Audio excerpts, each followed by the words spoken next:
C'est faux, les gars. Je vous confirme que c'est faux. Il n'y a pas de rébellion au Rwanda. Il n'y a ni des généraux qui se sont révoltés contre le président Kagame, ni une quelconque rébellion au sud du Rwanda. Toutes ces informations sont fausses. Malheureusement que ces informations sont relayées par nos propres communicateurs de la RDC. Souvenez-vous, quand je vous ai dit, que le Rwanda peut créer une information qui lui diminue ou qui touche même à son honneur, tout simplement pour arriver à créer une diversion sur un dossier. Le dossier actuellement est focalisé sur le retrait de M23 sur Uvira et voir comment le retirer dans les semaines à venir jusqu'au Rwanda. Mais voici comment Kagame a joué. Il est en train de vouloir jouer avec nous. Il crée une information selon laquelle un de ses généraux veut se rebeller contre lui. Une deuxième information, des hommes non autrement identifiés ont attaqué le sud du Rwanda. Les deux informations sont complètement fausses. Et l'objectif de ces informations, c'est pour détourner notre attention. Plus que nous serons tous concentrés sur ça, avec l'intention de dire « Oh, il faudrait qu'il soit renversé », le temps est en train de passer, nous oublions complètement l'histoire des retraits de M23 sur le sol congolais complètement. Parce que nous serons tous concentrés sur la fausse information que lui-même nous a produite. Il peut s'y avérer que l'information soit vraie. Parce que connaissant le président Kagame, il peut même sacrifier quelques personnes, quelques Rwandais, dans une certaine zone bien limitée, pour tout simplement détourner l'attention et rester avec le contrôle de deux Kivu. Pour lui, la vie de la nation vaut plus que nos propres petites vies. C'est qu'on peut accepter de sacrifier quelques pions pour arriver à gagner le gros lot et faire survivre la nation et les générations à venir. Il est dans cette logique. Il peut créer sa propre rébellion. Tuer même les gens réellement. Tout simplement pour détourner l'attention et oublier un peu cette crise du Sud Kivu. Et qu'on oublie complètement l'histoire de retirer les militaires sur le sol congolais. Vous pensez vraiment, on est vraiment sérieux. Il y a une rébellion au Rwanda, au sud du Rwanda.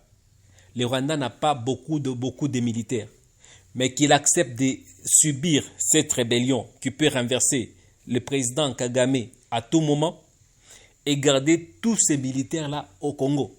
On est sérieux? Et tu vas voir certains comptes en train de produire des informations comme ça, juste pour créer le plaisir à leurs auditeurs, à leurs internautes, et aussi avoir beaucoup de vues. C'est toujours ça. Aucun sérieux dans la production des émissions. Ils ont juste de la réputation, du renom, et quand ils produisent des émissions, les gens sont en train de suivre, mais la vérité c'est qu'au fond, il n'y a rien de sérieux. C'est de bêtises et de bêtises. Rien de sérieux. Comme je vous ai dit, vous avez besoin d'une information sérieuse, suivez notre chaîne. Abonnez-vous ici. Vous avez besoin des informations vraies, des vraies analyses. Venez vous abonner ici. Cette chaîne vous donne des vraies informations, des informations certifiées, vérifiées et des analyses approfondies. Je ne suis pas en train de blaguer, ça c'est très certain. Je suis en train de vous dire la vérité et rien que la vérité. J'ai suivi sur une chaîne où on a dit le général, c'est un des généraux qui avait commencé le FPR avec Paul Kagame, et on dit il est en train de il crée vraiment les troubles au Rwanda pour renverser Paul Kagame. Il a été choisi par l'Occident. Soyons sérieux, soyons vraiment sérieux. D'abord, D'abord, pour sortir Kagame, ils doivent beaucoup plus réfléchir. Parce qu'ils ne veulent pas prendre le risque de faire partie Kagame et créer un trouble. Parce que les Hutus n'attendent que ça pour reprendre le pouvoir et créer le chaos. Ils ne peuvent pas sortir Kagame de cette manière-là. C'est risqué. On risque le génocide. Parce que les Hutus sont marginalisés au Rwanda. Pour éviter les génocides, ils vont sortir Kagame d'une autre manière. Pas de cette manière-là. Les Occidentaux ne sont pas aussi stupides. Et ils savent même que s'il arrivait à sortir Kagame de cette manière et qu'il y a génocide, aucun pays n'ouvrira ses portes pour le Rwanda, aux Rwandais, parce qu'on sait que les Rwandais sont hégémoniques. Les Rwandais n'ont plus d'alliés dans la sous-région. Même l'Ouganda, qui semble être frère, ce pays n'ouvrira pas ses frontières pour les Rwandais. Même le Kenya n'ouvrira pas les frontières pour le Rwandais.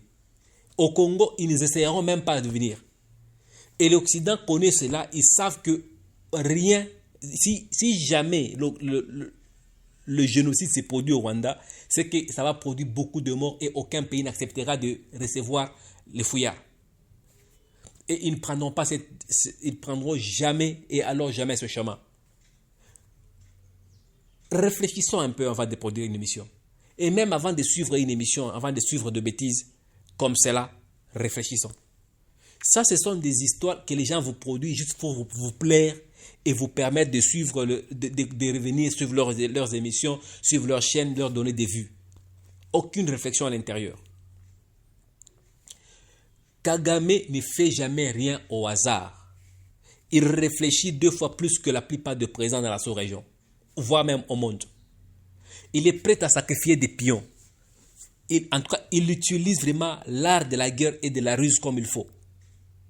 Il est prêt à sacrifier quelques Rwandais, quelques vies rwandaises pour sauvegarder le contrôle de Kivu et aussi continuer à faire vivre son pays. Il est prêt à tout. Cette histoire, je répète encore, cette histoire qu'on vous raconte, soi-disant qu'il y a des rebelles qui vont attaquer le sud du Rwanda, l'information est fausse. C'est une manipulation. Malheureusement, que ça réussit à manipuler nos Congolais.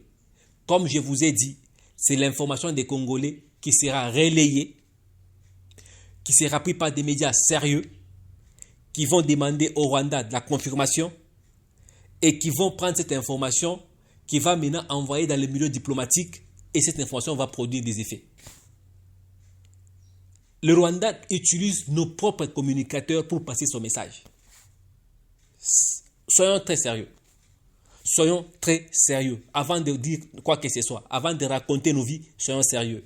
Je vous dis, vous qui me suivez aujourd'hui, chaque fois, si vous avez besoin d'une vraie analyse, d'une vraie information, commencez par ici chez nous. Alors, commencez par vous abonner pour ne plus rien manquer. Commencez par ici. Si je n'analyse pas sur cette information, ou je ne donne pas ma version de fait, c'est que je n'ai pas encore de fait, je suis encore en train de voir encore de revoir le fait, de voir comment ça évolue, et c'est un peu de comprendre les tenants et les aboutissants du problème. Et dès lors que j'ai des informations, d'abord, j'essaie de réfléchir les informations et j'essaie un peu de me mettre à la place de l'ennemi. Comment il réfléchit, comment il peut réfléchir. Parce que personne ne peut accepter de perdre lorsqu'il s'engage dans une guerre. Alors il faudra que tu réfléchisses, mets-toi à la place de l'adversaire en te disant, je ne vais pas perdre devant, il ne voudra pas perdre devant moi. Et s'il ne veut pas perdre devant moi et qu'il pose cet acte, qu'est-ce qu'il cherche au juste? La réalité, c'est ça la question à se poser. Tu te dis, ce pays, en réalité, il n'a pas l'intention de laisser le Kivu. Mais il vient de poser cet acte qui part dans le sens de mon avantage. Qu'est-ce qu'il cherche au juste? Qu'est-ce qui l'a poussé à poser cet acte? A-t-il eu de la pression? Si oui, qui l'a mis la pression? C'est quoi l'avantage de la personne qui a mis la pression? Dès lors que tu te poses toutes ces questions, tu arrives à comprendre certaines choses et tu arrives à te faire ta propre idée. Même si tu vas réagir positivement à sa demande ou à son action, mais tu as déjà préparé un plan B pour le contrer une fois ou si jamais il arrivait qu'il se comportait de cette manière-là.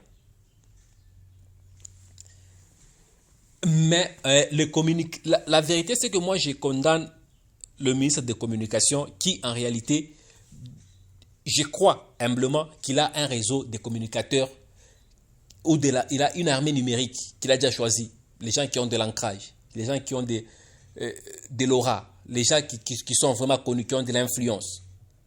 Il ne faut pas chercher prendre quelqu'un de comme ça parce qu'il produit des tweets, les gens le lisent. Il faut chercher quelqu'un qui réfléchit, quelqu'un qui a de l'intelligence dans ce qu'il fait. Tu lui dis ce que tu penses, tu lui dis la manière de faire les choses et il essaie un peu de mettre son intelligence à l'intérieur. Pas quelqu'un qui, tout ce qu'il fait, c'est prendre l'information qu'il a vue, la reproduire chez lui. Prendre l'information, le meeting ou le communiqué des rebelles, le reproduire chez lui. Et le communiqué est fait dans l'intention de nuire. Quand on produit un communiqué, on sait. Les gens qui produisent ces communiqués dans la rébellion, ils savent que vous allez le reproduire chez vous. Et la réalité, c'est que ces communiqués, c'est à vous qu'on adresse parce que c'est vous qui allez communiquer dans le milieu diplomatique. C'est ça la vérité. Et nos communicateurs ne comprennent ne comprennent vraiment pas cela. Quand la rébellion produit un communiqué, prenons ces communiqués, même s'il faut les reproduire, donnons un avis sur ces communiqués. La rébellion, par exemple, la rébellion a produit ces communiqués. Mais la vérité, c'est que nous pensons que ces communiqués, c'est juste pour manipuler telle chose. Quand vous faites cela, vous coupez l'herbe vraiment à la racine. Vous coupez l'herbe à la racine. Ce communiqué ne produira pas les effets tels qu'ils s'attendent. Ça produira les effets, mais pas à leur attente. Et à partir de là, vous commencez à contre-communiquer, à donner le contraire de leur communiqué, à ressusciter les faits, à essayer de réfléchir, d'anticiper leurs pièges et d'essayer de découper leurs pièges bien avant, ou soit en amont. C'est ça ma façon de voir les choses. Je le dis, je le vois, je le répète et je ne cesserai de réfléchir là-dessus. Pour conclure, l'idée de vous dire qu'il y a une rébellion au Rwanda est fausse. Cette information est fausse. C'est une manipulation. Malheureusement, ça arrive à manipuler les gens, certaines personnes, ou ça arrive à donner les informations à des manipulateurs. Les gens qui n'ont besoin que des vues, pas autre chose. Vous avez besoin d'une bonne information, venez ici. Merci de vous abonner, de liker et de cliquer la cloche. Merci et à la prochaine.